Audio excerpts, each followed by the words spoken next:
Merci de cette confiance renouvelée au programme de Renouveau TV. Bienvenue dans votre émission Les Grands Jurys.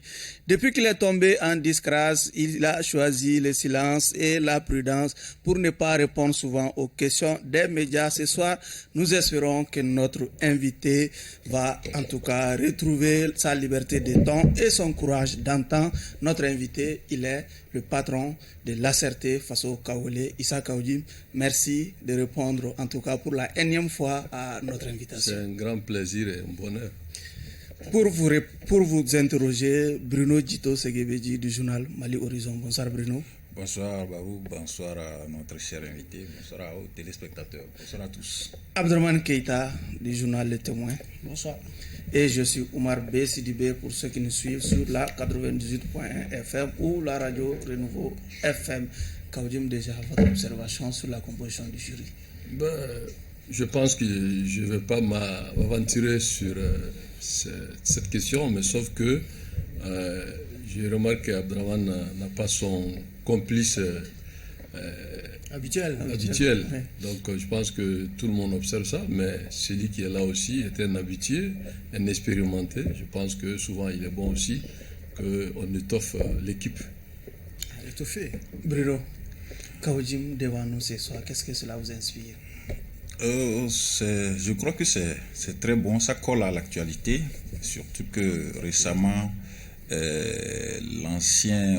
l'ancienne autorité morale, je crois, avait fait une sortie et Issa Kaoudim était un des anciens cadres de ce mouvement-là qui a contribué à démolir le régime Ibeka.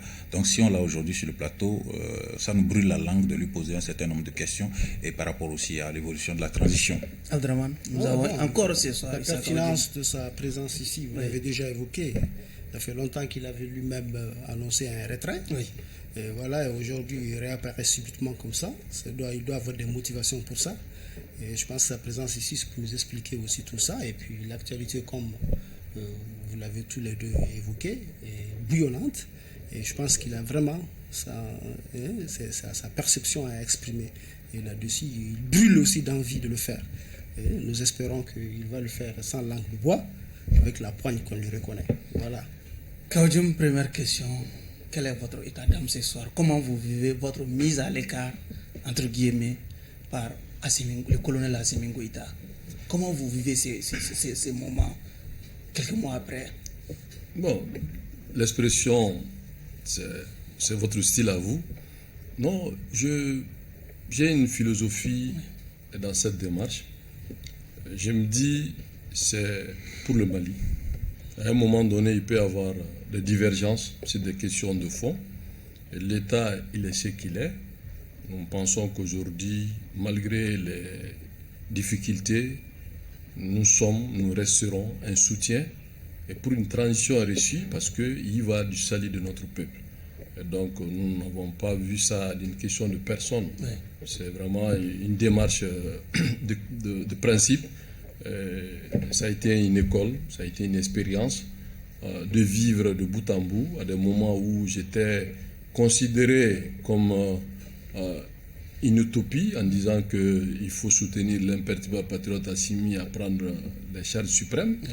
Et Dieu faisant les choses qu'il est et qu'après je me retrouve moi-même à l'opposé en tout cas de ce que je crois toujours qui est de soutenir le Mali. Donc pour moi, ça fait partie des choses qui arrivent dans la vie en tant que croyant, mais j'ai une lecture positive. Je me dis que ça fait partie de ma formation politique. Est-ce que après toute cette péripétie, est-ce que vous avez tenté à rencontrer le colonel Assimi, par exemple? Non, je me dis que... Lui non plus? Bon, je parle de moi, oui. Je pense que ce qui est bien, non, mais je me dis que le Mali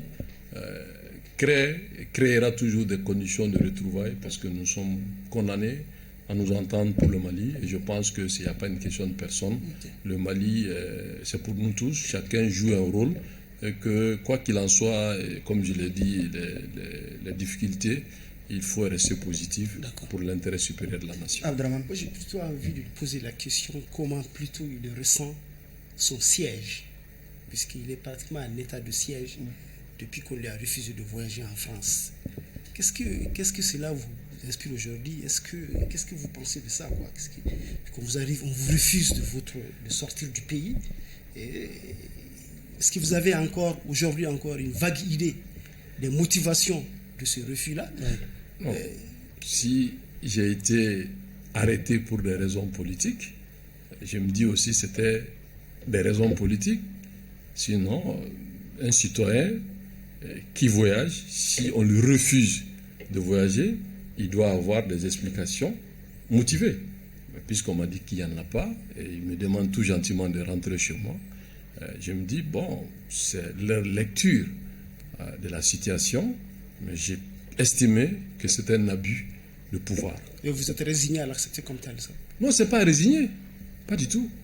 Puisque ça m'a permis aussi de découvrir un autre pan de cette situation que nous vivons. Tantôt, vous avez parlé que vous continuez encore à soutenir la transition. Comment, depuis que vous vous êtes retiré, vous avez vous-même dit, je me rappelle, vous avez vous-même dit que je mérite, puisque c'est à la mosquée qu'il n'y a plus de trahison, il n'y a pas de trahison à la mosquée, je préfère me retirer à la maison. D'abord, on voudrait vraiment savoir pourquoi vous avez choisi de revenir encore sur la scène après avoir annoncé votre retraite vers la mosquée.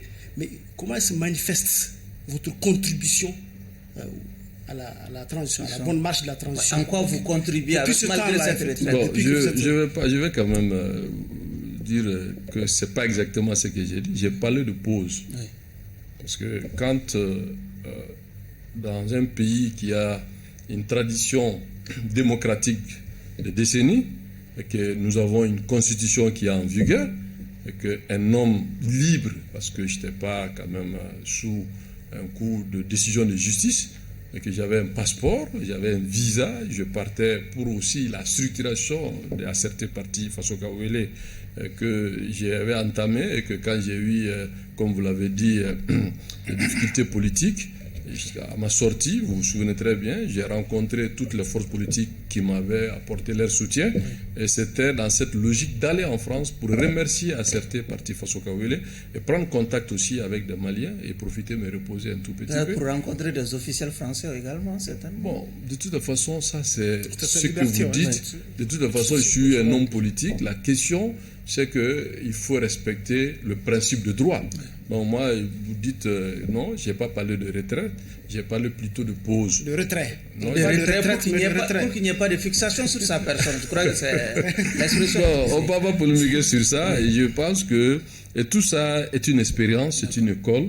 Et ça nous condamne plus que jamais à nous battre pour la démocratie. Bruno, allez-y. Oui, moi je reviens un peu sur une expression qui vous a caractérisé. Le colonel Assimi Goïta, vous l'avez toujours qualifié de l'imperturbable patriote. Est-ce qu'aujourd'hui, cette expression, vous la revendiquez toujours, vous l'utilisez dans le discours politique? Ça, c'est un. Deux. Est-ce que vous avez l'impression que vous avez été comme une orange pressée et jetée pour la transition? Non. Vous savez, ce qui est important, c'est le verdict du peuple. Le combat que nous menons, ce n'est pas pour des individus. Je pense, pour mieux répondre à cette question, c'est juste une chronologie logique des choses. Nous avons estimé, en tant qu'asserté parti Faso Kawele, en tant que soutien en tout cas déclaré, de soutenir les militaires dans le format qu'ils ont dit eux-mêmes, parce que moi je ne suis pas un invité. C'était la lutte du peuple menée par le M5, c'était Troïka, ensuite M5 RFE. Le dernier meeting qui a été fait au boulevard de l'Indépendance, qui eux-mêmes sont venus, je me rappelle très bien, il y avait... meeting de remerciement, hein? Non, je vais vous donner la lecture, parce que c'est extrêmement important en politique. Ce qui a été dit dans le discours, vous pouvez vérifier, qui a été le document qui a été remis à la presse. Le M5 RFP remercie le peuple du Mali pour la lutte héroïque menée par le M5 RFP et parachevée par le CNSP. Et mais ils ont dit qu'ils ne sont pas venus pour le pouvoir. et qui sont venus parachever la lutte du peuple. Oui. Et donc, du coup, je me suis inscrit dans la dynamique de ce qui a été fait à Amadou Toumani Touré, que j'ai vécu cette transition. Les partis politiques ne pouvaient pas s'entendre. Amadou Touré a eu l'intelligence de mettre tout le monde ensemble et pour permettre de créer les conditions de l'aspiration du peuple qui était le soulèvement d'une démocratie. Oui, donc pour nous, oui. pour me résumer, Oui. je n'ai pas à regretter parce qu'on ne peut pas dire qu'un militaire n'est pas patriote. Maintenant, la question... Est-ce que Assimi reste patriote? L'imperturbable patriote aujourd'hui. Non, autrement dit, est-ce que vous vous êtes trompé sur l'homme? Non, Sur l'homme aussi. c'est trop tôt Oui. pour un verdict. D'accord. Je me dis que allons continuer à soutenir la transition. À la fin, je pense que le peuple dira, comprendra et suivra la bonne direction. Mais soyons précis, s'il vous plaît, soyons précis. Oui. Aujourd'hui, dans vos discours politiques, si vous sortez aujourd'hui, est-ce que vous qualifierez le colonel Assimi Goïta encore par votre expression consacrée, l'imperturbable patriote? Est-ce qu'aujourd'hui, vous adopterez cette formule? La formule que je garderai, c'est seulement respecter le principe que je reprends mon autonomie de ton, de liberté politique quand cela sera nécessaire. Parce que je me dis aujourd'hui qu'on est dans une situation qu'il faut, ce que je qualifie de clarification de la transition. Oui, mais donc à ce stade, oui. je reste vraiment dans l'expression correcte. Vous dites continuer à soutenir la transition. Pourtant, on vous voit de l'autre côté. Vous êtes considéré comme un presque porte-parole du regroupement des cadres des champs des partis politiques, considéré entre guillemets par l'opinion comme une opposition à la transition. Ouais, mais Est-ce l'opposition... qu'il n'y a pas un paradoxe entre ce que vous dites et ce que vous menez comme activité? Vous savez, vous êtes un journaliste et un grand observateur. Oui. C'est quoi la réussite de la transition? C'est le retour à la Constitution. C'est de faire en sorte que les raisons profondes que le peuple s'est mobilisé puissent être actées. Oui, c'est aussi répondre à l'appel des autorités de la transition. Oui, mais nous étions nous-mêmes faisant partie de cette autorité. Maintenant, aujourd'hui, c'est pas parce que ma modeste personne est mise à l'écart, comme vous l'avez dit, que je dois avoir une question de personne. Mais est-ce que c'est faux? Vous n'êtes pas mis à l'écart? Puisque vous dites que je connais ça également. Je dis que cela n'est pas une raison de ne pas soutenir la transition, parce qu'il s'agit d'une transition du peuple malien. Maintenant, est-ce que nous avons les mêmes lectures aujourd'hui de cette transition? Du soutien de la transition. Voilà, du soutien de la transition. Pour nous, le soutien reste le retour à l'ordre constitutionnel, créer les conditions que notre pays puisse émerger. Parce que pour nous, il n'y a pas d'alternative à la démocratie, à la bonne gouvernance. Et ça, pour avoir ça, il faut des institutions démocratiques. Allez, Abdraman. Oui, et aujourd'hui, vous, en tant que, certains l'ont vu ici, en tant qu'acteur vraiment du renversement d'Ibeka aujourd'hui, il y a une situation qui s'est créée il y a une année qu'on a appelée la rectification de la transition. Quel regard portez-vous aujourd'hui sur la rectification de la transition? Le regard, pour moi, il n'y a plus de rectification. Aujourd'hui, on est à la croisée des chemins. Il faut de la clarification. Il n'y a plus de rectification, puisqu'elle a échoué. Ah bon? Bien sûr. Oui, et quels sont vos arguments?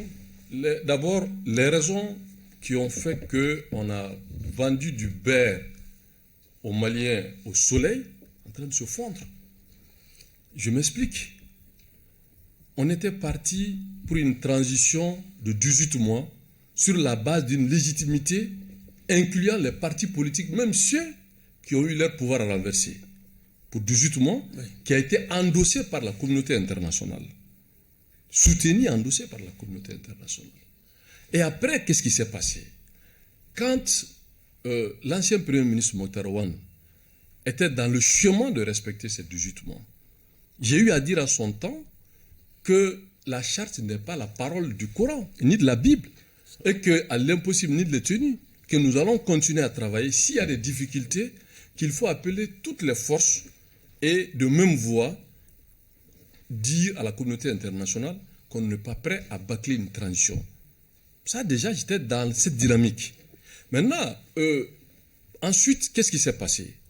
Et quand l'actuel est venu, que je suis interdit de prononcer son nom, à tort d'ailleurs, qu'est-ce qu'il a dit? Bon, la justice vous interdit de prononcer le nom de Choguel Bokala Maïga. Mais on m'a dit au procès... Est-ce que la justice vous interdit? Mais on m'interdit en des termes de terreur, parce qu'on me dit que je m'attaque à sa personne.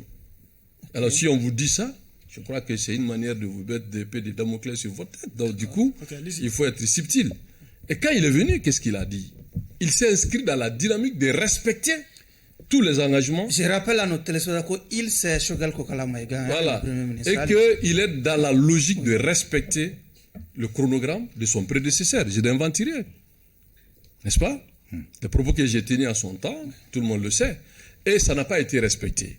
Alors subtilement, puisque je connais le milieu et l'homme, qu'est-ce qui s'est passé? On est venu avec des astuces en disant qu'il faut aller à des assises de refondation. Alors pourtant, il y avait, quand ils étaient de l'autre côté de la porte, ils avaient des revendications, et ces revendications étaient citées, et que malgré ces revendications, qu'il n'y aura pas un jour de plus par rapport à la date. Je n'invente rien. Et quand ils sont venus, ils ont dit qu'il faut des assises de refondation, et que ces assises-là, c'est la volonté du peuple. Alors qu'on avait un engagement, alors que nous avons nous-mêmes violé notre propre constitution. Parce que si vous le dites, on va vous chercher des articles. Et ensuite, la charte que nous-mêmes nous avons adoptée, nous l'avons violée. Mais malgré tout cela, le peuple est resté vraiment résilient. Le peuple a compris qu'on est dans une situation d'exception, que malgré cela, il faut faire un effort de part et d'autre. Et qu'on soit d'accord ou pas, mais ces assises-là ne peuvent pas s'imposer à la Constitution. Mais ça a été dit quoi? Qu'est-ce qui a été dit? On a dit qu'il faut de 6 mois à 5 ans. Oui. Mais ça s'adosse. Je ne suis pas un juriste, mais sur quel support? Parce que même si vous avez une carte d'identité, on va vous dire que la date de péremption, c'est 3 ans. Un passeport, c'est 5 ans. Parce que le flou, c'est de 6 mois à 5 ans. Ça ne veut rien dire. S'il y avait un chronogramme, dire que bon, malgré les difficultés, malgré les problèmes, voilà, nous avons un chronogramme, vu tout ce que le peuple a dit. Dans un an, nous allons faire des réformes politiques. Dans un an, nous allons faire une nouvelle constitution. Et la 3e année, nous allons aux élections sur un calendrier clair, un chronogramme qui pouvait être une base de discussion avec les forces. Mais cela n'a pas été fait. Et de 4 ans, 3 ans, 2 ans, on dit que c'est incompressible. Et ensuite, on va chez Fort pour compresser. Et maintenant, finalement, nous, on est terrorisés. Donc, c'est pour ça que j'ai dit, on n'est pas à la transition de comment vous dites, de l'activation, mais de la clarification. Oui, justement. Mais qu'est-ce qu'il faut clarifier? Il faut que ceux qui sont des démocrates, qui se battent pour le retour à l'ordre constitutionnel et d'être vraiment dans la cour des grands, se démarquent. Oui, monsieur Issa Kaoudim. Parce que c'est la raison fondamentale de la lutte du peuple malien. Le peuple ne s'est pas battu pour qu'on retourne à la baïonnette. Aujourd'hui, votre discours semble avoir varié. Vous dites que évolué. Voilà. Vous dites que la réussite de la transition, c'est le retour à l'ordre constitutionnel. Avant cela, vous étiez... Je n'ai jamais remis ça en cause. Non, permettez que je termine. Oui, avant cela, vous avez reconnu quand même que la faillite des institutions au Mali nécessitait des réformes majeures. Personne n'a remis en cause. On est là, ça fait 2 ans. Il n'y a même pas eu de prémices de réforme. Aujourd'hui, vous semblez renier la nécessité d'aller à des refondations, à des réformes. Vous êtes un observateur. Les réformes politiques ne demandent pas de moyens financiers. C'est d'abord des acteurs politiques avec les forces concernées qui se mettent ensemble pour réfléchir, mettre un document qui doit être soumis à référendum. Moi, j'étais là en 91. Non, les réformes ne se limitent pas au référendum constitutionnel. Vous avez parlé des réformes politiques. Ça englobe tout, n'est-ce pas? Oui. Donc, ce travail-là est un travail d'adhésion politique et de matière. Ce n'est pas demandé de volonté politique. Donc, du coup, en 2 ans, dites-moi quelle est l'amorce de ces réformes. Ça n'existe pas. Aujourd'hui, au jour d'aujourd'hui, après 2 ans de transition, pratiquement... Ça veut dire que vous voulez dire que si on s'y mettait c'était ça. C'est-à-dire que c'est ça le suivi et évaluation. Si on avait fait un parcours, on allait voir la bonne foi. Mais le seul slogan qui est là, il y a le texte électoral, par exemple, qui est en chantier. En prison, tout le monde le sait. Il y a la loi électorale. Vous êtes condamné à dire seulement une expression que moi, je ne peux pas le dire. En dehors de ça, vous vous retrouvez en prison.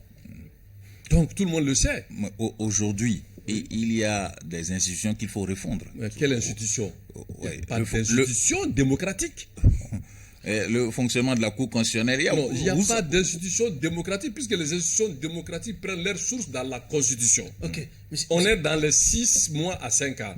Ça, c'est une institution démocratique, ça? Monsieur Jim, la CEDEAO doit se réunir ce samedi pour décider de la levée ou non des sanctions contre le Mali. Quel regard, quelle attente, qu'est-ce que vous attendez de ce sommet? Comme tout bon Malien, je dis bien tout bon Malien, imprégné des problèmes et des fonctionnements des institutions et le fonctionnement du monde, de la communauté internationale, je suis peiné de constater comme tout observateur que trop de bruit pour rien. Nous avons dit à son temps qu'il faut rassembler toutes les forces, de parler de même voix et de défendre notre position. Et malheureusement, je ne suis pas là pour parler de ma personne, mais ça m'a mené en prison. Et aujourd'hui, tout le monde est d'accord qu'il n'y a pas d'alternative qu'à la levée des sanctions. Maintenant, même les levées des sanctions, les dégâts que les sanctions-là ont portés à notre économie, à notre vivre ensemble, est-ce qu'aujourd'hui nous avons les moyens de pallier à ce problème-là? Donc, mais, comme disent ceux qui maîtrisent la langue de Molière, mieux vaut tard que jamais. Je pense que ça va être un sommet de clarification. Qu'est-ce qui doit être clarifié? Mais parce que, qu'est-ce qui va être... Le sommet est là pourquoi? C'est pour lever les sanctions. Oui. Et la forme de discours, oui, mais non, il n'y a pas de choix. Forcément, on va donner le chronogramme. Oui. Mais qu'est-ce qui a été dit à son temps? Quand vous le dites, vous partez en dehors de ça, on vous amène en prison. Qu'est-ce qui a été dit? Autrement dit, vous voulez dire, Monsieur Jim, vous voulez dire ici que l'histoire vous a donné raison sur les propos qui vous ont conduit en prison et qui vous ont coûté le retrait de votre statut de membre du CNT. Je vous laisse... Non, vous savez, moi, le statut qui est plus important pour moi, c'est ma dignité et l'honneur et se battre pour le peuple. Ce sont les deux, quand même. Maintenant, ce qui est là, c'est éphémère. Moi, quand je luttais, le CNT n'existait pas. Et la lutte continue. Mais notre lutte, c'est pour le bonheur des Maliens. Nous voulons vraiment être dans la partie où le peuple se reconnaît dans quelque chose de positif. Parce que la finalité de la lutte, c'est quoi? Pour un homme politique. Donc vous ne vous réjouissez pas d'avoir eu raison? Non, pas du tout. Parce que mon pays souffre. Pas du tout. La CEDEAO, quand même, disait d'organiser les élections en février. Et aujourd'hui, on ne parle plus de février, on parle d'une prorogation. Est-ce que, quelque part, les autorités de la transition... On ne peut pas dire la vérité. Oui. Vraiment, je ne veux pas chaque fois dire la même chose pour ne pas agacer les téléspectateurs. On est condamné de se taire sur certaines questions. Parce que le fond de la question, la CEDEAO n'a pas imposé des sanctions d'une façon sur coup de tête. Oui. Non, on pouvait éviter ces sanctions. Mais la CEDEAO n'était même pas dans la logique des sanctions. La CEDEAO est venue ici combien de fois? Et la CEDEAO, on a même dit à la CEDEAO qu'avant de donner le chronogramme, qu'ils attendent d'abord qu'il y ait des assises. C'est après les assises qu'ils sont allés dire à la CEDEAO que c'est une transition qu'ils demandent de 5 ans. C'est ce qui a été considéré comme à la limite inacceptable. Oui. Et après, on a parlé de 4 ans. Oui. Et ensuite, on est revenu, maintenant, à dire, aller voir Faure pour dire que, mais avant d'aller voir Faure, mais c'est lui qui a dit, je suis interdit de prononcer son nom. Mais il a dit ici, devant le peuple malien, que 2 ans incompressibles. Allez-y. Oui, mais pourtant, ils sont allés compresser chez Faure. À vous entendre, on sent que vous rejoignez la dernière sortie de l'imam Mahmoud Dicko, qui qualifie les gouvernants d'arrogants. Est-ce qu'aujourd'hui, vous pouvez vous inscrire dans cette ligne-là? Permettez. On pourrait revenir sur les gouvernants qui sont arrogants, qu'il y a l'orgueil de la communauté internationale, les partis politiques moribonds, la société civile inexistante. Qu'est-ce que vous avez à dire par rapport à cette sortie? Moi, je suis très à l'aise. Vous savez, moi, ce que je vais vous dire, il faut avoir une vision apaisée des choses. L'imam Dicko est une personnalité importante dans ce pays. C'est un homme de grande envergure qui a joué un grand rôle dans la lutte qui a été menée par Troïka, ensuite M5, qui a mené ce qu'on qualifie aujourd'hui que la chance d'une transition réussie, ni était son apport. Après Dieu, on ne serait pas là. Maintenant, moi, je ne commande pas ses propos. je prends acte comme tout le monde, mais ce que je pense en tant que président d'un certain parti Faso Kawele, aujourd'hui, malgré les difficultés, il faut avoir une lecture globalement positive. Ça veut dire quoi? Aider les autorités de transition et pour que nous puissions aller à l'essentiel. L'essentiel pour nous, c'est quoi? C'est de créer les chemins de retour apaisés à l'ordre constitutionnel par des élections démocratiques, un président élu par le peuple et des représentants à l'Assemblée nationale, et ensuite le pays va retrouver sa voie. Maintenant, aujourd'hui, la situation est difficile pour tout le monde. Donc, pour moi, les polémiques... Oui, est-ce que l'imam a bien décrit la situation? Non, moi, je ne commente pas parce que je me dis, comme tout observateur, tout le monde peut avoir une lecture. Moi, la plus grande lecture, c'est vraiment de rester à ne pas commenter. Ouais, pour rebondir, vous avez touché à l'élection du président de la République. Est-ce qu'aujourd'hui, vous revendiquez, vous avez parlé, vous êtes sorti réclamant la candidature du colonel l'imperturbable patriote? Est-ce qu'aujourd'hui, il devrait être votre candidat? Un candidat est une question d'option. Non, le parti, Non, votre parti non, l'avait... écoutez, j'ai dit que je suis dans une phase où il faut de la clarification. Parce qu'aujourd'hui, on est dans une situation confuse. S'il y a au sommet de Accra et que le Mali dépose un chronogramme qui est validé par la communauté internationale, que les sanctions sont levées, en ce moment, c'est la clarification pour tout le monde. Monsieur Kaoudi, il n'y avait pas de chronogramme. Il n'y avait pas de chronogramme, mais vous appeliez à la candidature du colonel Assimi Goïta. Donc vous ne pouvez pas conditionner ça. Parce que le chronogramme était adossé dans la charte. Aucun Premier ministre n'avait remis en cause le chronogramme de 18 mois. Donc c'est le chronogramme qui fait que vous appeliez à la candidature de... Non, ça n'avait aucun rapport. D'accord, allez-y, Abdraman. Oui, vraiment, je suis obligé de revenir à la CEDEAO. Oui, à la CEDEAO pour vous demander, est-ce que vous pensez que, vous estimez que le dénouement de la situation, ça tient seulement au compromis avec la CEDEAO, ou bien il faut des réglages internes qu'il faut faire pour que le Mali s'en sorte, surtout que le retour à l'ordre constitutionnel auquel vous tenez tant est tributaire quelque part d'une situation sécuritaire qui a accusé des coups tels que le retrait de la France du Sahel, le retrait du Mali du G5 Sahel. Il y a une question quand même sécuritaire et beaucoup de choses au niveau interne qui doivent être prises en compte pour que vraiment la CEDEAO ne soit pas considérée comme la panacée. Non, vous savez, le problème, quand vous ne créez pas ou vous n'acceptez pas l'espace démocratique de débat politique pour les hommes politiques sur des questions d'intérêt national, vous les obligez à l'autocensure. Vous, c'est qui? Nous, les politiques.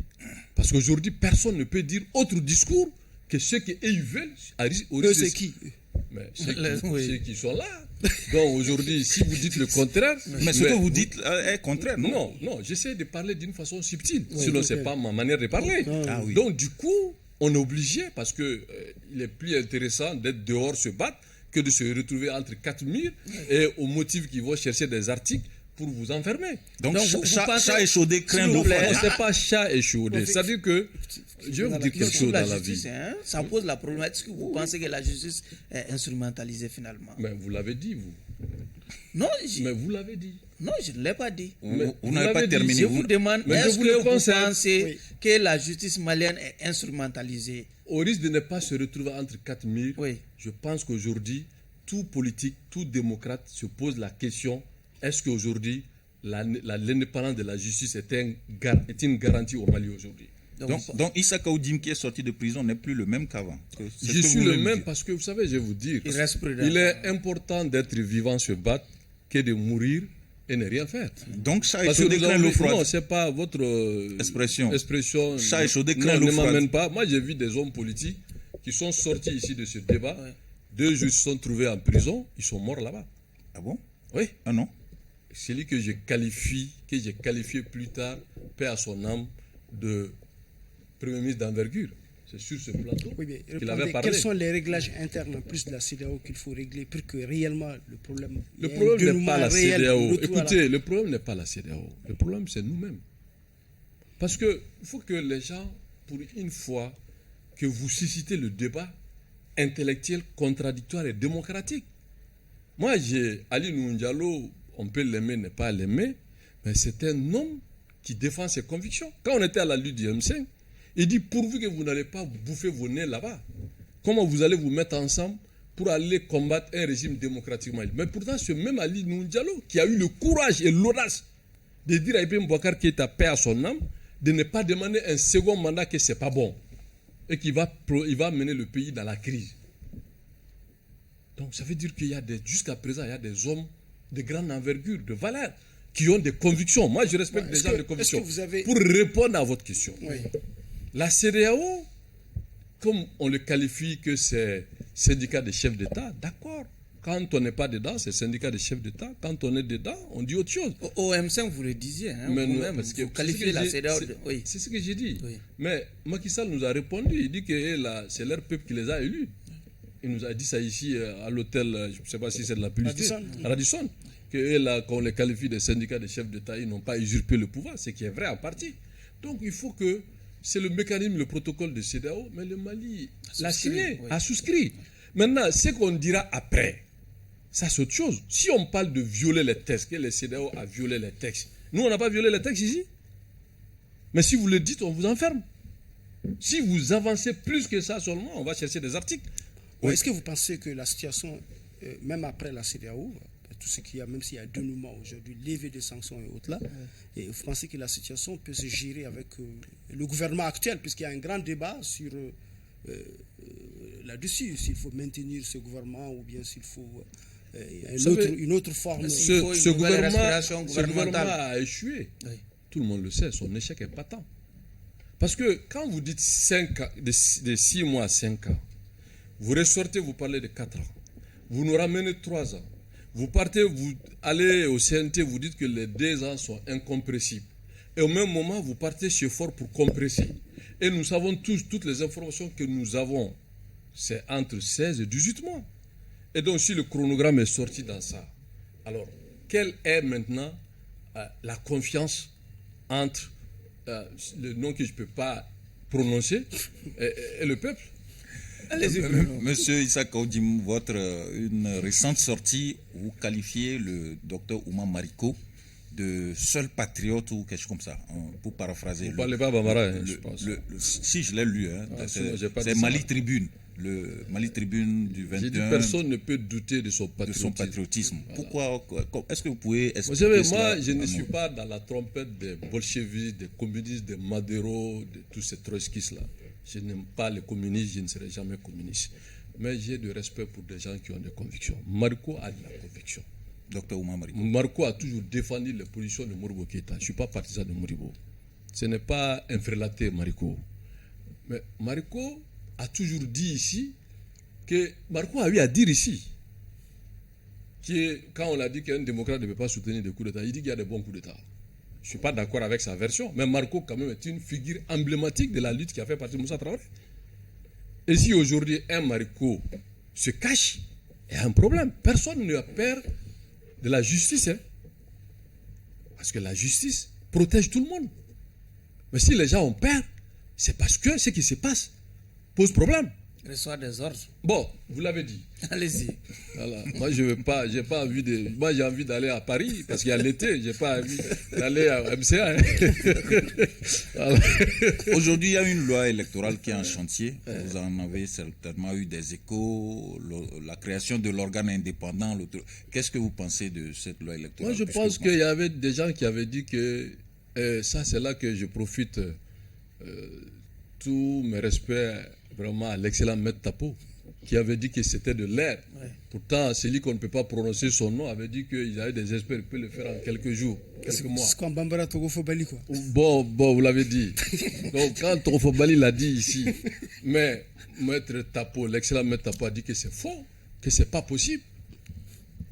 Alors, si aujourd'hui, des grands experts comme Maître Tapo, qui a géré la CENI, qui est un expert, il y a d'autres experts qui ont eu vraiment le général Sankaré, si je m'abuse, et puis voilà, qui est un grand expert, et voire même le secrétaire général du Haut Conseil islamique, Djamtani, c'est des grands experts qui connaissent vraiment et qui maîtrisent ce truc-là. Donc, ce sont des experts, lui, celui qui a dit qu'il peut le faire en quelques mois, si aujourd'hui il parle d'une proposition alors qu'il n'y a pas de chronogramme, ça veut dire que rien n'est fait. C'est des effets d'annonce pour vraiment brouiller les pistes. Monsieur Jim, comment se porte aujourd'hui le cadre d'échange des partis politiques pour une transition réussie? Vous savez, En perte de tout vitesse. ce qui est réussi, Oui. c'est ce qui est, il n'y a rien de réussi. Parce que c'est ce que j'ai parlé de clarification. Oui. Parce qu'aujourd'hui, il faut que les partis politiques qui font le ventre mou avec cette affaire-là et qui se disent tantôt démocrates, qui clarifient leur position. Parce qu'on ne peut pas lutter pour les symboles de la bonne gouvernance et de la démocratie et qui est dans la Constitution que le coup d'État est un crime imprescriptible et que les partis politiques d'obédience démocratique ne se mettent pas ensemble pour une clarification. Parce qu'aujourd'hui, soutenir la transition, pour nous, c'est l'aider à aller à un retour à l'ordre constitutionnel. Et pour que le Mali sorte de cette crise inutile. Et pour que nous puissions, au même niveau, même enceinte que les autres pays. Kaoudim, vous êtes aller en train au de nous dire qu'il y a un déficit d'engagement au sein du cadre. Non, les gens, moi je comprends. Certains partis politiques, leaders savent que s'ils parlent plus, on va les enfermer. Oui. Il y a des épées de Damoclès sur leur tête. Nous, qu'on n'en a pas. Là, Vous qui ne traînez pas de casserole. Moi, nous ne traînons pas, Dieu merci. Oui. Donc, on n'est pas. Moi, je suis pas. Voilà. Donc, nous, la meilleure façon pour eux, c'est de chercher des articles à travers nos expressions pour nous boucler. Donc, nous avons compris ça. Et aujourd'hui, c'est la terreur. Oui. C'est la terreur. Ceux qui insultent, qui vilipendent, qui disent tout ce qu'ils veulent. Et tant qu'ils disent vive ceux qui sont là. Alors, tant qu'ils disent ce que vous disiez dans le passé, vous n'arrivez pas à parler. Donc, du coup, là, ils sont acceptés. Voilà. Mais quand c'est de s'opposer à la pensée unique, mais tout de suite, on va vous chercher des articles. Donc, comme le M5, le cadre d'échange des partis politiques est aussi en voie de disparition à la limite. Vous parlez du cadre d'échange des partis politiques. Bon, cadre d'échange est conjoncturel. Ça dit que ce qui met les gens ensemble. Oui, même le M5 était conjoncturel. Non. M5 avait un objectif de lutter, jusqu'à demander la démission du président de son régime, alors que le cadre d'échange, c'est juste des hommes, des femmes expérimentés, politiques, qui voulaient aider vraiment la transition à aller vraiment créer les conditions pour qu'il y ait un retour rapide à l'ordre constitutionnel. Donc, c'est un soutien, un appui qu'ils ont. Vous ne teniez plus de réunion, Kaoudim. Non, en réalité, mais qui peut tenir une réunion quand il s'agit de dire oui ou bien aller en prison? Vous allez faire quelle réunion, il n'y a pas de clarification. Allez-y. Bruno, s'il vous plaît, vous aurez... Allez-y. Moi, je peux rester un peu sur ma fin par rapport à une question. Laquelle? Allez-y. Je ne vais pas vous demander de commenter. Oui. Comme mon voisin d'à côté ce qu'il a dit, oui. Mais vous commentez surtout les réactions que cela a suscité. Si vous avez vu, en tant qu'acteur du monde religieux, vous avez travaillé au niveau du Conseil islamique. Vous avez vu dans le monde religieux quelles réactions, quelles peuvent être les implications de telles réactions, de telles divisions, de telles divergences et dissonances au sein d'une organisation, d'un monde comme le monde Vous savez, islamique. Depuis très longtemps, je faisais partie, bien que je n'étais pas dans le marigot politique, j'avais toujours estimé qu'il faut un statut pour les leaders religieux. Ça va clarifier les choses. C'est comme les magistrats, ils ont des statuts, c'est comme les gouverneurs. Parce qu'aujourd'hui, le problème, on dit l'État est laïque, alors qu'on a un pays tout religieux. Donc, c'est vraiment quelque chose d'incompatible. C'est-à-dire que l'État laïque, tout le monde fait une interprétation dans le sens qu'il veut. Mais l'État laïque, ça ne veut pas dire que... J'ai compris. Je vais répondre à la question. Des implications possibles de cette passe d'armes entre leaders religieux. Mais s'il y avait un statut pour les religieux, vous savez, il y a certaines questions publiques, certains corps ne peuvent pas s'exprimer publiquement. L'imam n'allait pas pouvoir s'exprimer. Ma question n'est pas orientée individuellement. Je parle d'abord d'un principe. Parce que tout ce qui est dit aujourd'hui passe d'armes entre les religieux, ceux qui soutiennent, ceux qui ne soutiennent pas. C'est un constat. C'est un constat. Oui. Je me dis qu'il est bon de donner un statut à nos vraiment, nos honorables chefs religieux. C'est extrêmement important. Ça protège tout le monde. Maintenant, quand vous êtes malien et que la loi vous autorise à vous donner votre opinion, c'est un droit constitutionnel. Tant qu'il n'y a pas une loi qui l'interdit, comme vous dites vous-même les juristes, tout ce que la loi n'interdit pas est permis. Donc pour moi, je pense que je ne suis pas là à dire que c'est bon ou mauvais, mais je pense tout simplement qu'il il faut positiver l'ensemble des propos aujourd'hui, c'est de mettre les Maliens ensemble. Ce n'est pas chercher à opposer les uns aux autres. Tous les religieux sont des fortes personnalités qui doivent être sollicités pour aider notre pays à la réussite de la transition. Et les hommes politiques aussi, oui, mais c'est dans ce sens. indicatif de quoi quand un imam sort pour dire quelque chose et d'autres sortent pour dire le contraire, pour plaire. Ouais, mais comme vous pas... l'avez dit. Qu'est-ce oui, que ça, mais aujourd'hui vous le voyez l'imam, mais je ne suis pas d'accord avec vous. Vous l'avez vu, l'autorité morale de la plus grande entité politique, quand il était là pour demander non au massacre de Goussagou, quand il était là pour dire qu'il faut vraiment que le peuple s'exprime sur le boulevard, et quand il était là pour prendre la parole, demander à Ibeka d'écouter son peuple, ce jour-là, vous ne l'avez pas traité d'imam. Vous l'avez traité d'autorité morale, d'entité politique.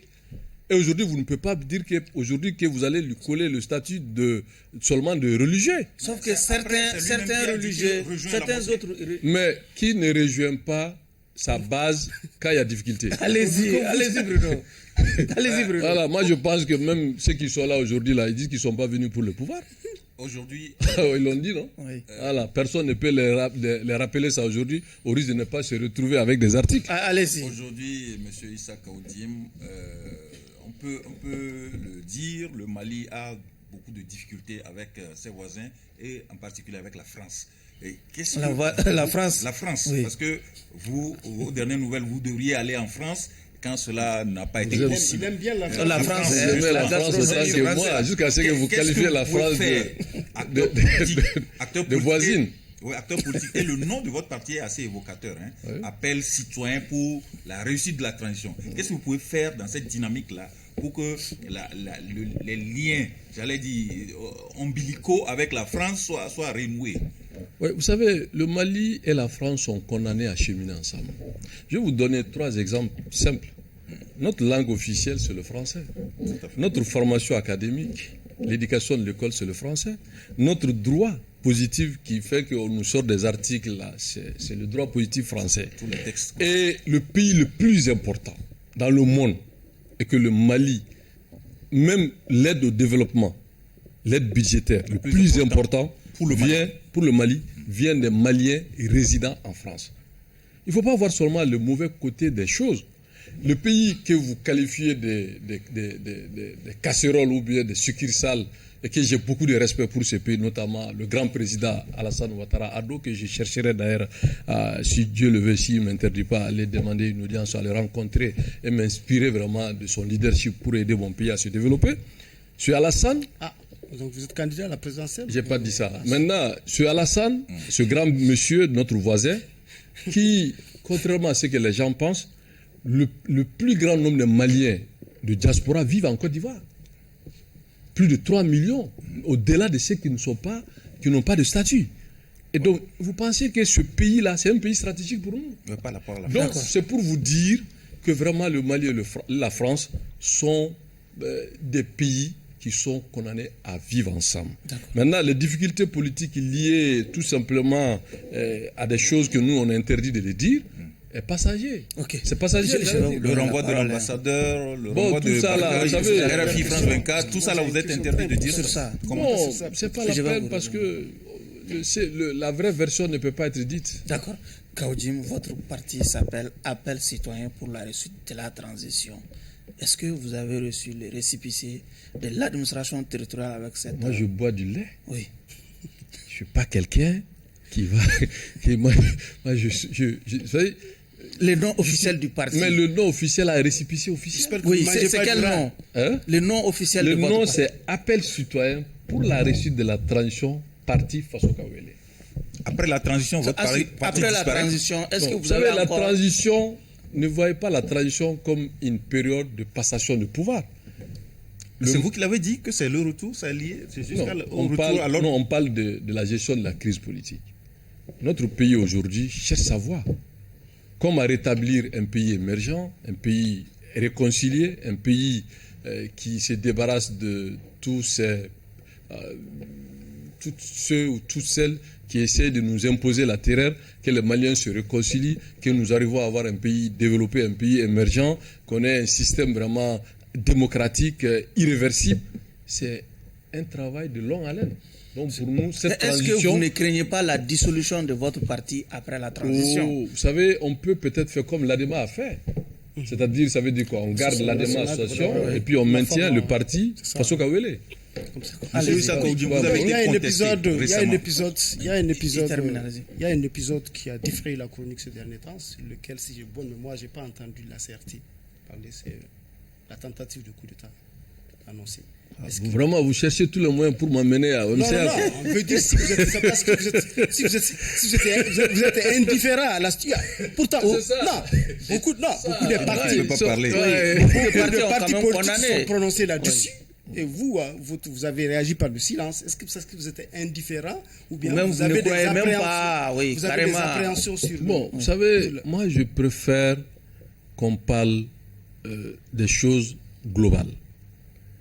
Vous avez dit que... Kaoudji, il y a un paradoxe. Vous œuvrez pour la réussite de la transition. C'est qu'on tente de renverser, déstabiliser. Écoutez-moi. Oui. Je vous ai dit qu'on ne peut pas parler le fond. Moi, je ne suis pas un béni. Je ne suis pas un béni. Parce que dans un système démocratique, cette question doit être renvoyée à la justice. N'est-ce pas? Oui. C'est ce qui a été annoncé. Bon, oui, jusqu'à présent, personne n'a été présenté. J'attends jusqu'à ce qu'il y ait un fondement pour que je puisse me prononcer. Oui, le fondement, il y a quand même une annonce, un communiqué officiel. officiel. Écoutez, je ne remets pas, même si aucun nom n'a été le droit cité, de remettre le communiqué en cause, oui. Mais j'ai dit que je suis républicain.